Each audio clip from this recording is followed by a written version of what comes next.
കിടത്തിയത് രാജാതിരാജാവിനെ കിടത്തി. രാജാക്കന്മാരുടെ രാജാവേ നിന്റെ രാജ്യം വരേണമേ, നേതാക്കന്മാരുടെ നേതാവേ നിന്റെ നന്മ നിറയേണമേ. പ്രിയപ്പെട്ടവരെ, രാജാതിരാജനെ പുൽക്കൂട്ടിൽ പിള്ളക്കച്ച കൊണ്ട് പൊതിഞ്ഞു കിടത്തി രാജാതിരാജാവായ കർത്താവ് വലിയൊരു സിംഹാസനത്തിൽ ഇരുന്ന് ഇവിടെ ഭരിക്കുവാനല്ല പ്രിയപ്പെട്ടവരെ കടന്നു വന്നത്. പ്രിയപ്പെട്ടവരെ, ഞങ്ങൾ ഇവിടെ സുവിശേഷം പ്രസംഗിക്കുമ്പോൾ നിങ്ങളൊന്ന് ശ്രദ്ധിക്കണമേ. ഞങ്ങൾ തലശ്ശേരി അതിരൂപത കുടുംബാംഗങ്ങളാ. ഞങ്ങളുടെ കയ്യിലിരിക്കുന്ന ബൈബിള് കണ്ടോ? ഞങ്ങൾ ഒരാളെ പോലും പ്രിയപ്പെട്ടവരെ കുറ്റം വിധിക്കത്തില്ല. കുറ്റം വിധിക്കാനുള്ളതല്ല സുവിശേഷം. ആരെയെങ്കിലും കുറ്റം വിധിക്കുന്ന ആരെങ്കിലും വന്ന് സുവിശേഷം പ്രസംഗിച്ചിട്ടുണ്ടെങ്കിൽ അത് സുവിശേഷം അല്ല പ്രിയപ്പെട്ടവരെ. സുവിശേഷം കുറ്റം വിധിക്കാനുള്ളതല്ല, പഴി ചാരാനുള്ളതല്ല സുവിശേഷം.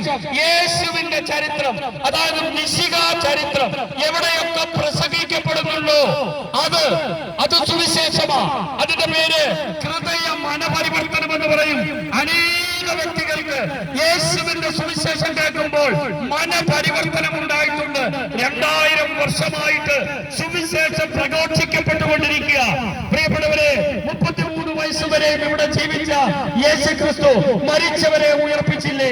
അന്ധന് കാഴ്ചശക്തി കൊടുത്തില്ലേ? കുരുടന് കേൾവി കൊടുത്തില്ലേ?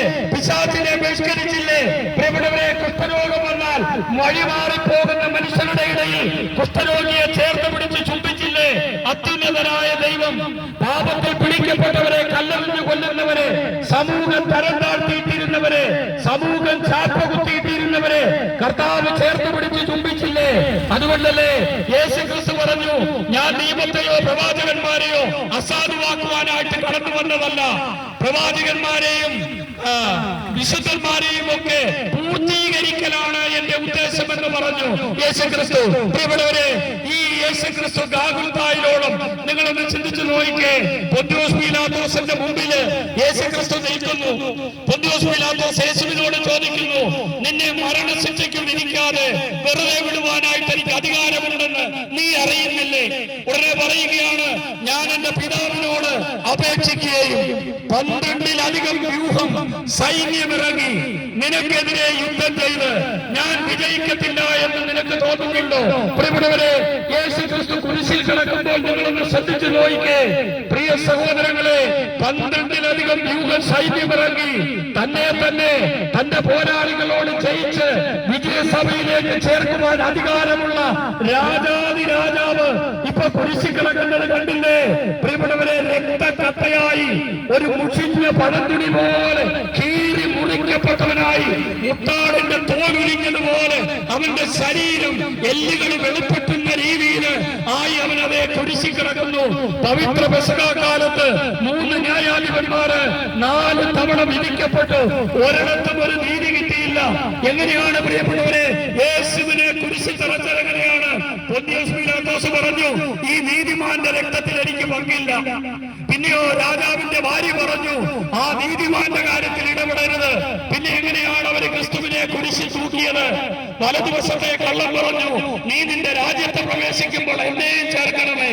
ഒറ്റിക്കൊടുപ്പുകാരനായ യൂദാസ് ഇസ്കറിയോത്തോ നിഷ്കളങ്ക രക്തത്തെ ഞാൻ ഒറ്റിക്കൊടുത്തു എന്ന് പറഞ്ഞ് പോയി കെട്ടിയാടിയത്തു.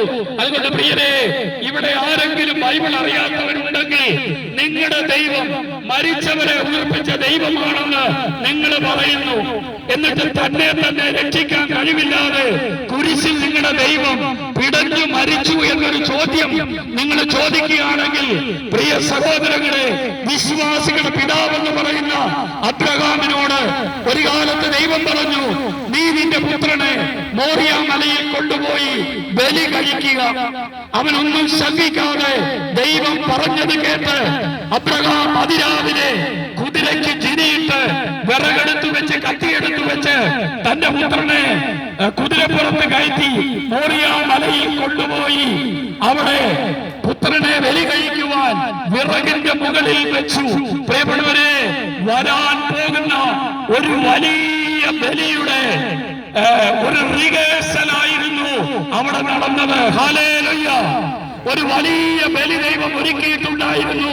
അത് റിഹേഴ്സൽ മാത്രമായിരുന്നു. ദൈവത്തിന്റെ ശബ്ദം കേട്ടു.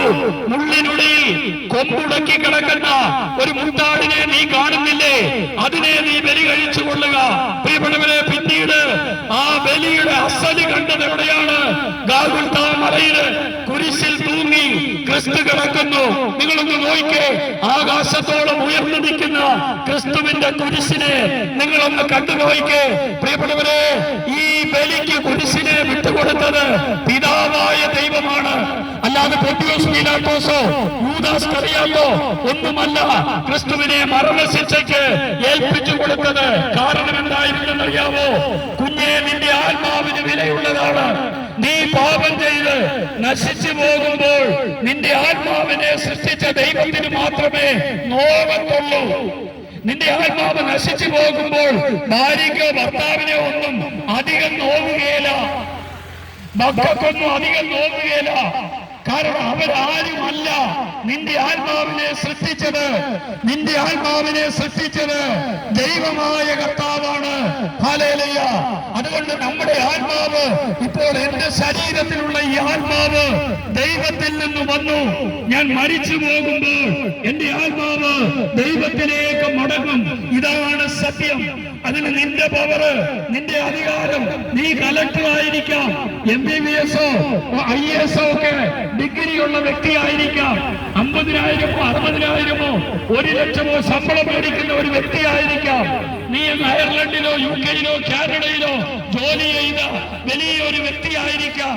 പക്ഷെ ഇതൊന്നും പ്രിയപ്പെട്ടവരെ ആത്മാവിന്റെ രക്ഷയ്ക്ക് കാരണമാകുന്നില്ല.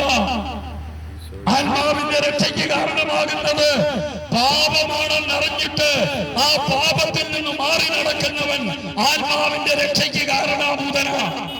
സത്യദൈവത്തെ തിരിച്ചറിയുന്നവൻ ആത്മാവിന്റെ രക്ഷയ്ക്ക് ഉതകുന്നവനാണ്. ഈ ഒരു സത്യം പ്രിയപ്പെട്ടവരെ നമ്മൾ ഓരോരുത്തരും മനസ്സിലാക്കേണ്ടിയിരിക്കുന്നു.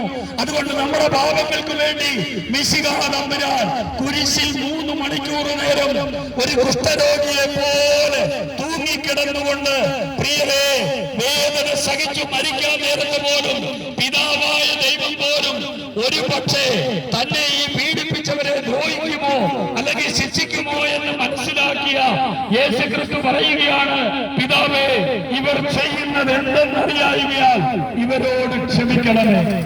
പ്രിയപ്പെട്ടവരെ, തന്നെ ദ്രോഹിച്ച ശത്രുക്കളോട് ഇങ്ങനെ പറഞ്ഞുകൊണ്ട് മരിച്ച ആരെങ്കിലും ഉണ്ടോ? അടക്കിയ കല്ലറയിൽ നിന്ന് 3-ാമത്തെ ദിവസം ഉയർത്തെഴുന്നേറ്റ് പുറത്തു വന്ന ഏതെങ്കിലും ഒരു വ്യക്തി ഉണ്ടോ? 500-ലധികം പേർക്ക് ഉദ്ധിതനായിട്ട് പ്രത്യക്ഷപ്പെട്ട് അവരുടെ കൈകൊണ്ട് ഒരപ്പവും വറുത്ത മീനും മേടിച്ചു കഴിച്ച ഒരു ഉദ്ധിതനെ കുറിച്ച് നിങ്ങൾ കേട്ടിട്ടുണ്ടോ? അതാണ് പ്രിയപ്പെട്ടവരെ സ്വർഗത്തിൽ നിന്ന് ഇനി വരുവാനിരിക്കുന്ന രാജാതിരാജാവ്. ഇത് സത്യമാണ് കർത്താവേ. പ്രിയപ്പെട്ടവരെ, ഇത് സത്യമാണ്. ബലി പൂർത്തിയാക്കി സ്വർഗത്തിലേക്ക് കടന്നു വന്ന നീതിമാനായ ദൈവം മാത്രമേ ഇനി ഇങ്ങോട്ട് വരുവാനുള്ളൂ. എന്തിനാണ് വരുന്നത്? ലോകത്തെ വിധിക്കുവാൻ. ഈ ലോകത്തെ വിധിക്കാൻ വരുന്ന ക്രിസ്തുവിന്റെ മുന്നിൽ ഒരുക്കമുള്ളവനായിട്ടാണോ നീ ഇരിക്കുന്നത്? ഒന്നാമത്തെ ഒരുക്കം, നീ യേശുവിനെ തിരിച്ചറിഞ്ഞിട്ട്